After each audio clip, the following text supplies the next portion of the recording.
ప్రియ శ్రోతలారా, ఈ రోజున మనం రూతు గ్రంథం ప్రారంభించబోతున్నాము. రూతు యూదురాలు కాదు, అన్యురాలు. ఆమె మోయాబీయురాలు. మోయాబీయులు విగ్రహారాధికులు. కాని ఆమె ఆశ్చర్యకరమైన రీతిగా యూదుల కుటుంబంలోకి వచ్చింది. ఈ గ్రంథంలో యేసుక్రీస్తు వంశావళికి మూలం ఉన్నది. యేసుక్రీస్తు రాకడకు రూతుకు సంబంధం ఉన్నది. దావీదు యూదా గోత్రికుడు. ఈమె కథలో విమోచనను గురించిన ప్రవచనం ఉన్నది. బోయజులాగా యేసు మనకు బంధు విమోచకుడు. యేసు అనే మధ్యవర్తి లేకుండా మనకు విమోచన కలగదు. బోయజు రూతుకు బంధు విమోచకుడు. రూతు, బోయజు వీరిద్దరి కలయిక దావీదు వరకు వచ్చింది. యేసుక్రీస్తు దావీదు కుమారుడు. రూతు, బోయజు ప్రేమగాథలో విశ్వాసి యేసుక్రీస్తు ఉభయుల ప్రేమగాథ అద్దం పట్టినట్లు కనపడుతుంది. ఈ గ్రంథంలోని మొదటి అధ్యాయంలో ఉపోద్ఘాతం క్లుప్తంగా చెప్పబడింది. రూతు మొదటి అధ్యాయం మొదటి వచనం, న్యాయాధిపతులు ఏలిన దినములయందు దేశములో కరువు కలుగగా యూదా బెత్లెహేము నుండి ఒక మనుష్యుడు తన భార్యను తన 2 కుమారులను వెంటబెట్టుకొని మోయాబు దేశమున కాపురముండడానికి వెళ్ళాడు. ఇంతవరకు న్యాయాధిపతుల గ్రంథం విన్నాము. న్యాయాధిపతులు ఏలిన దినములు అంటే వారు ఏలికలు కారు, వారు కేవలము న్యాయం తీర్చేవారు మాత్రమే. న్యాయం ప్రజలకు తీర్చేవారు న్యాయాధిపతులు. అందుచేత న్యాయాధిపతి నైతిక శీలం ఎంతో ముఖ్యమైనది. సమాజంలో న్యాయాధిపతికి ఎంతో గౌరవం ఉన్నది. న్యాయ తీర్పు వల్ల ప్రజలలో శాంతి భద్రతలు నెలకొంటాయి. న్యాయస్థానానికి ఎంతో అధికారం ఉన్నది. హీబ్రూ జాతిలో ఎందరో నాయకులు పైకి వచ్చారు. అయితే న్యాయాధిపతికి దేవుడు ఎంతో అధికారం ఇచ్చాడు. ఆ రోజుల్లో దేశంలో కరువు వచ్చింది. దేశం అంటే ఇశ్రాయేలు దేశం. మిద్యానీయులు, అమాలేకీయులు ఈ కరువు కాలంలోనే చెలరేగారు. దేశం కరువు చేత, దారిద్ర్యం చేత చాలా నష్టపోయింది. ఆ రోజుల్లో ఒక మనుష్యుడు ఇక్కడ పేర్కొనబడ్డాడు. అతడు యూదా బెత్లెహేము వాడు. మరొక బెత్లెహేము ఉన్నది. అది పాలస్తీనాలో మరొక ప్రాంతంలో ఉన్నది. యెహోషువ 19వ అధ్యాయం 15వ వచనం, అది జబూలూను ప్రాంతం. ఈ బెత్లెహేము యెరూషలేముకు 10 కిలోమీటర్ల దూరంలో ఉన్నది. అది అందమైన జనపదం. ఆలివ్ తోటలు, ద్రాక్ష తోటలు సమృద్ధిగా ఉంటాయి. చుట్టూరా లోయలున్నాయి.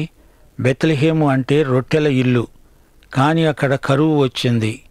ఈ మనుష్యుడు మోయాబు దేశంలో కాపురం ఉండడానికి వెళ్ళాడు.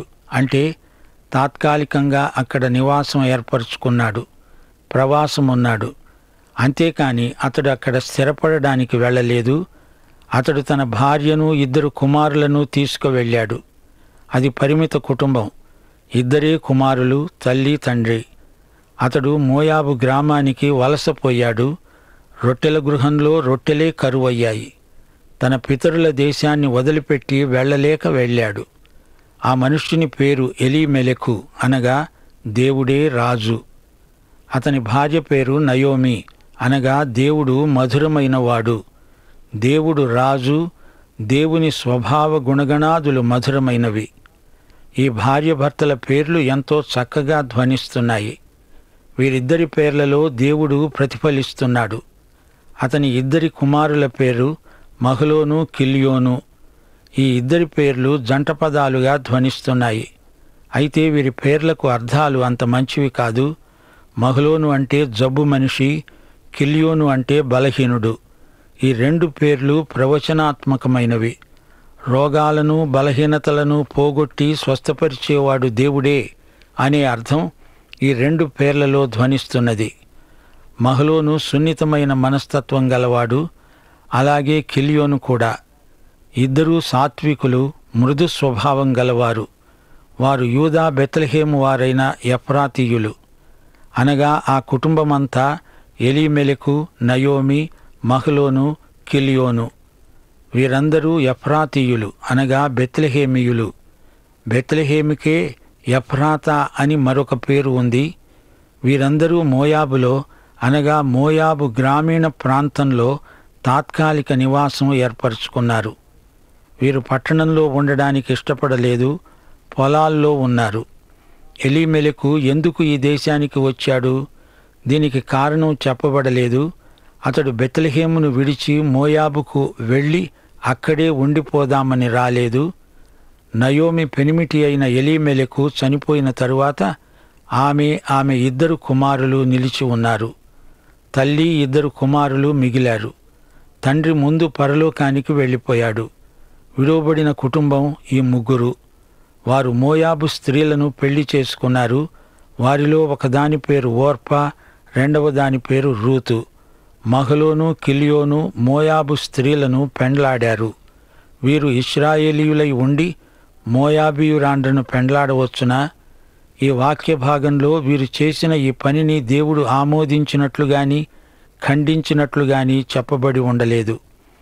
ఓర్పా, రూతు ఈ కుటుంబంలోకి రావడం దేవుని నిత్య సంకల్పంలో భాగమని గుర్తించాలి. మోయాబు ప్రాంతంలో నివసించే హెబ్రీయులు కొందరు అక్కడి స్త్రీలను చేసుకున్నారు. ఓర్పా, రూతు ఈ 2 మోయాబు పేర్లు. రూతు అనగా సౌందర్యం అనే అర్థం. గులాబీ పువ్వు లాంటి సౌందర్యం అనే అర్థం ఈ పేరులో ఇమిడి ఉంది. వారు ఇంచుమించు 10 సంవత్సరాలు అక్కడ నివసించిన తరువాత మహలోను, కిలియోను అనే 2 చనిపోయారు. ఈ కుటుంబంలో మొదటి నుండి అన్ని కష్టాలే. అయితే దేవుడు తన బిడ్డలకు కొన్ని సందర్భాలలో సమస్తము వారి మేలు కోసమే సమకూడి జరుగునట్లు చేస్తాడు. రోమాపత్రిక 8వ అధ్యాయం 28వ వచనం. వారికి ఎందుకు కష్టాలు వచ్చాయి అంటే వారు దేవుని బిడ్డలు గనుక. దానికి కారణం దేవునికే తెలుసు. లూకా 13వ అధ్యాయంలో సిలోయములోని గోపురం పడి 18 మంది చచ్చారు. పిలాతు గలిలయుల్లో కొందరి రక్తము వారి బలులతో కలిపాడు. అప్పుడు ప్రభువు ఏమన్నాడు? వారు మీ అందరికంటే అపరాధులని తలంచుతున్నారా? కారు అని మీతో చెబుతున్నాను. మీరు మారు మనస్సు పొందని ఎడల మీరందరూ అలాగే నశిస్తారు. నయోమి ఆమె 2 కోడండ్లు మిగిలారు. స్త్రీ బలహీనురాలు అయితే వృద్ధ స్త్రీలు మరీ బలహీనురాండ్రు. అయితే వృద్ధులైన విధవరాండ్రు అంతకన్నా బలహీనురాండ్రు. వృద్ధులై విధవరాండ్రై బీదరికంలో ఉన్నవారు మరీ బలహీనురాండ్రు. పైగా ఆమెకు సంతానం లేదు. ఆమె పరాయి దేశంలో ఉన్నది. సోదరీ సోదరులారా, నయోమి అంత బాధపడిన స్త్రీ మరెవ్వరూ ఎక్కడా ఉండరేమో. అనేక మంది నీతిమంతులు శ్రమలకు గురయ్యారు. పురుషులలో యోబు ఎంతో శ్రమబాధితుడు. స్త్రీలలో నయోమి అలాగే ఎంతో శ్రమబాధితురాలు. సరే, ఇప్పుడు వినండి.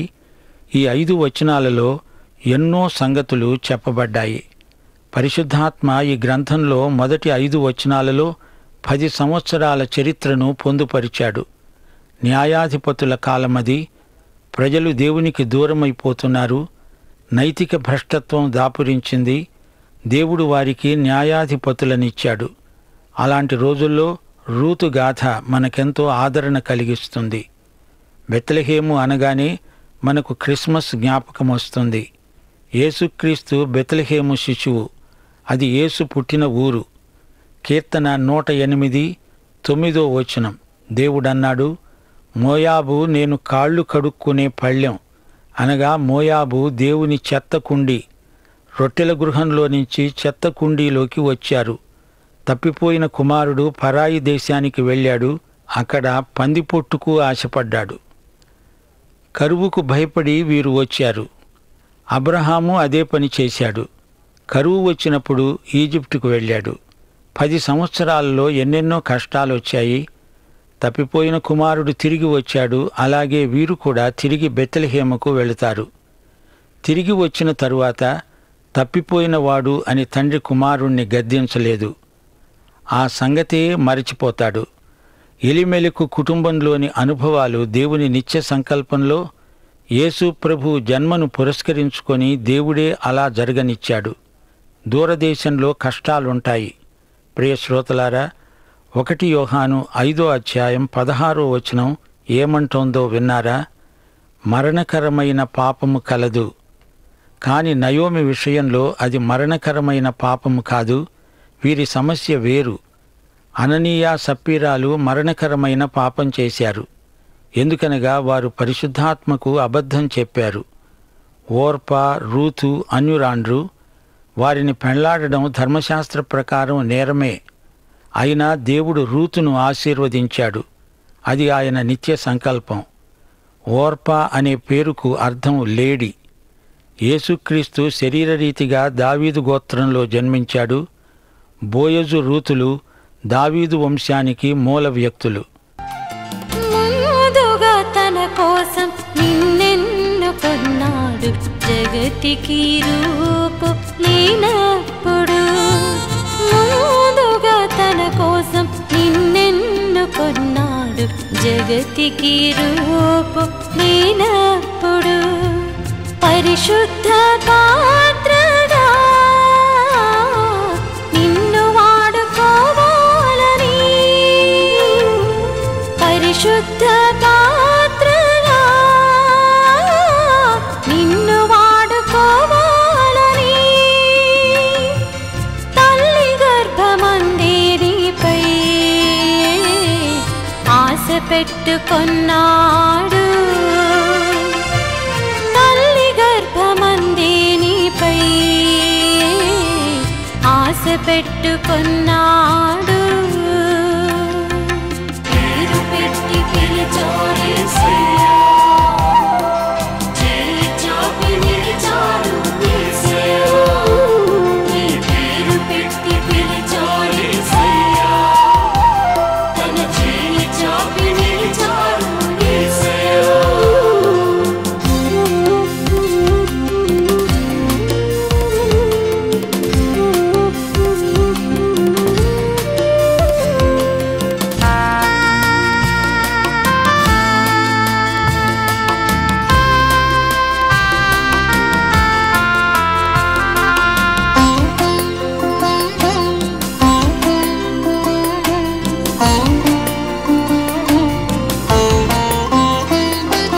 తన రూపమందు తన చేతి పనిగాను మంటి నుండి నిన్ను మలచి జీవాత్మనిచ్చాడు.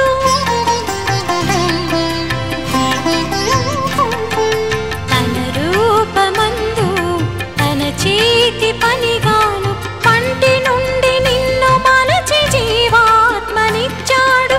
తన తోడనుండాలని, తన కోసం బ్రతకాలని, తన తోడనుండాలని, తన కోసం బ్రతకాలని పేరు పెట్టి పిలిచాడు యేసయ్యా, చేయి చాపి నిలిచాడు యేసయ్యా. నీ పేరు పెట్టి పిలిచాడు యేసయ్యా, తన చేయి చాపి నిలిచాడు యేసయ్యా. ముందుగా తన కోసం నిన్నెన్నుకున్నాడు, జగతికి రూపు లేనప్పుడు.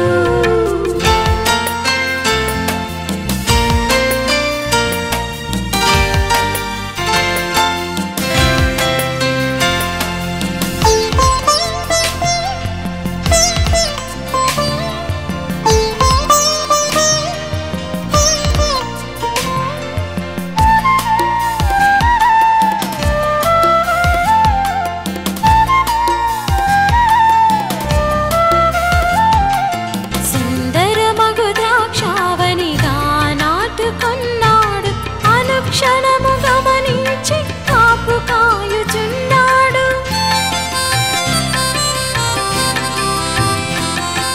సుందరమగు ద్రాక్షావనిగా నాటుకున్నాడు, అనుక్షణము గమనించి కాపు కాయుచున్నాడు. కొమ్మ కాపు కాయాలని, ఫలము తోడ నిండాలని, కొమ్మ కాపు కాయాలని, ఫలము తోడ నిండాలని పేరు పెట్టి పిలిచాడు యేసయ్యా, చేయి చాపి నిలిచాడు యేసయ్యా. నీ పేరు పెట్టి పిలిచాడు యేసయ్యా, తన చేయి చాపి నిలిచాడు యేసయ్యా. ముందుగా తన కోసం నిన్నెన్నుకున్నాడు, జగతికి రూపు లేనప్పుడు.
చెయ్యి చాపి నిలిచారు యేసయ్యా.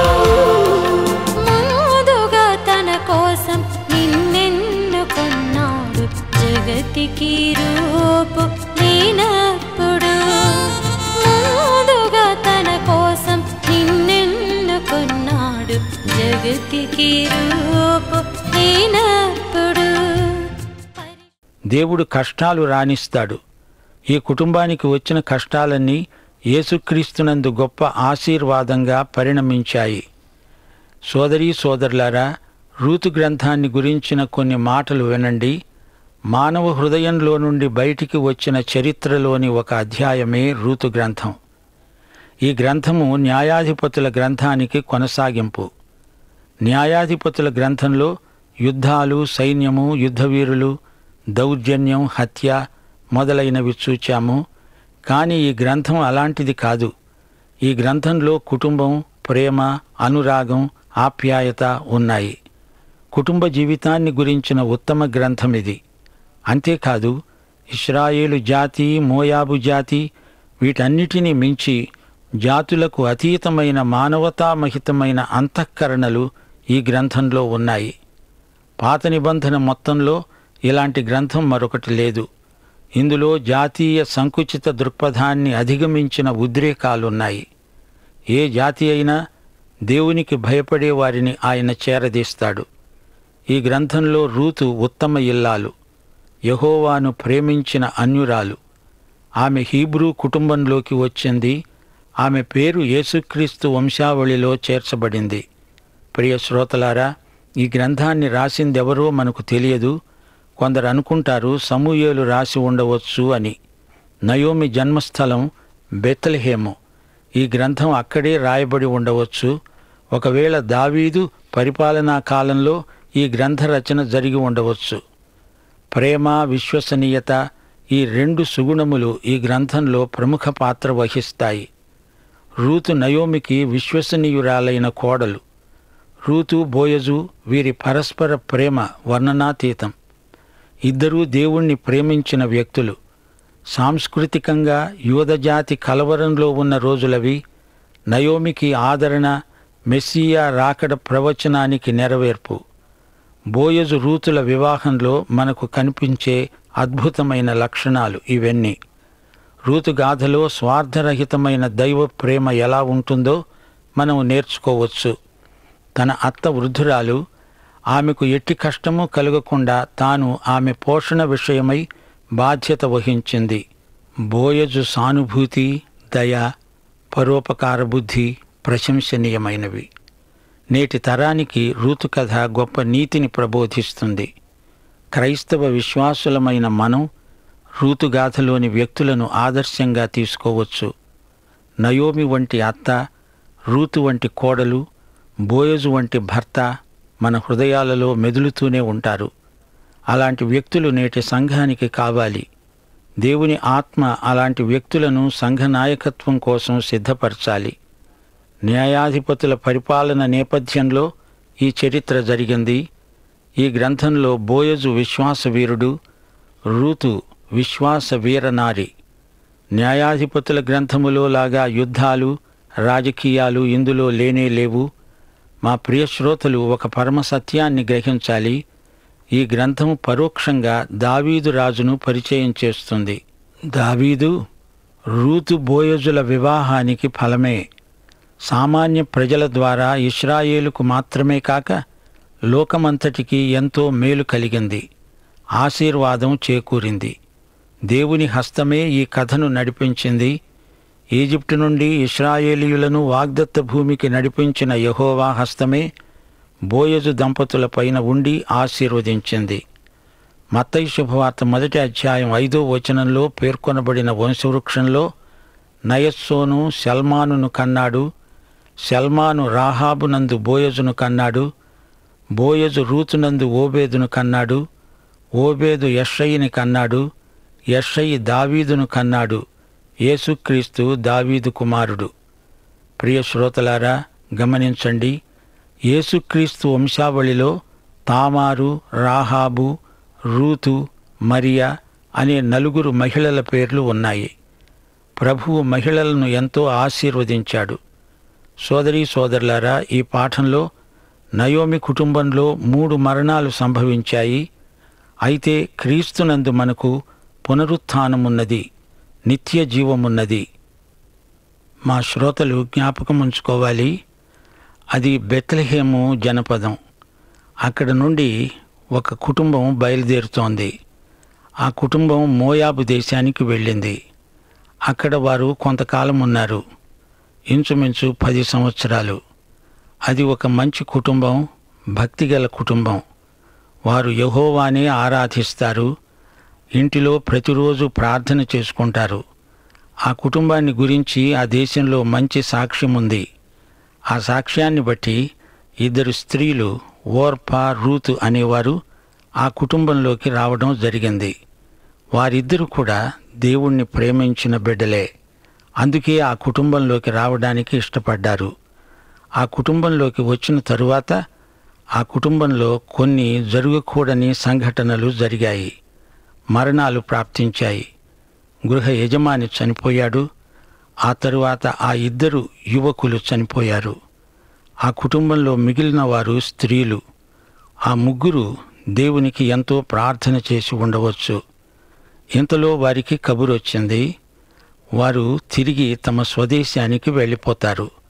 ఈ సన్నివేశాన్ని ఒక్కసారి మీ మనస్సులో ముద్రించుకోండి. ఒక కుటుంబంలో ఇలాంటి కష్టాలు, నష్టాలు వస్తున్నాయంటే దేవుని అనుమతి లేకుండా రావు. దేవుని భక్తులకు కూడా కష్టాలు వస్తాయి. కష్టాలు వచ్చినప్పుడు మనము దేవుని వైపే చూడాలి. ఆయన అనుమతించబట్టే కష్టాలు వచ్చాయని గ్రహించాలి.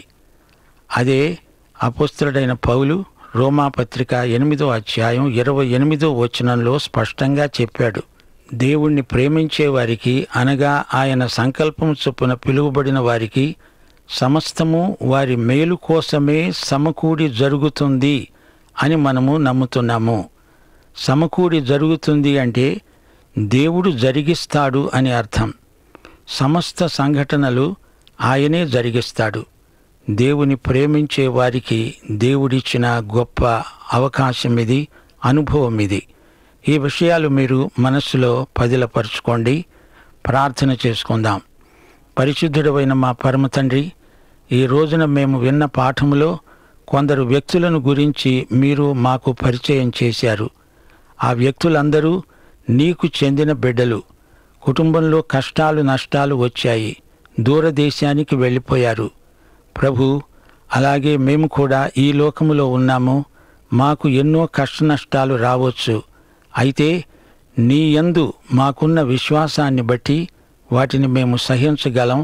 మీరు రానిచ్చిన ప్రతి కష్టాన్ని సంతోషంగా మేము భరించగలం, నిన్ను మహిమపరచగలం. అట్టి కృప మాకు దయచేయమని, నేటి పాఠములోని సత్యాలను మా హృదయాలపై ముద్రించుమని, ఈ సత్యాలను మేము మా జీవితాలకు అన్వయించుకోవడానికి సహాయము దయచేయమని యేసుక్రీస్తు వారి దివ్యనామమున ప్రార్థన చేస్తున్నాము తండ్రి. ఆమెన్. రూతు అనే పేరుకు అర్థం ఏమిటి? రూతు అనే పేరుకు అర్థం ఏమిటి? 1. గులాబీ పువ్వు లాంటి సౌందర్యము. 2. లిల్లీ పువ్వు లాంటి తెలుపు. 3. సంపెంగ పువ్వు లాంటి పరిమళం. ఈ ప్రశ్నకు సరైన జవాబును ఈ వాట్సాప్ నంబరుకు పంపండి. మా వాట్సాప్ నంబర్ 9399952570.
ఈ కార్యక్రమం మీకు నచ్చిందా?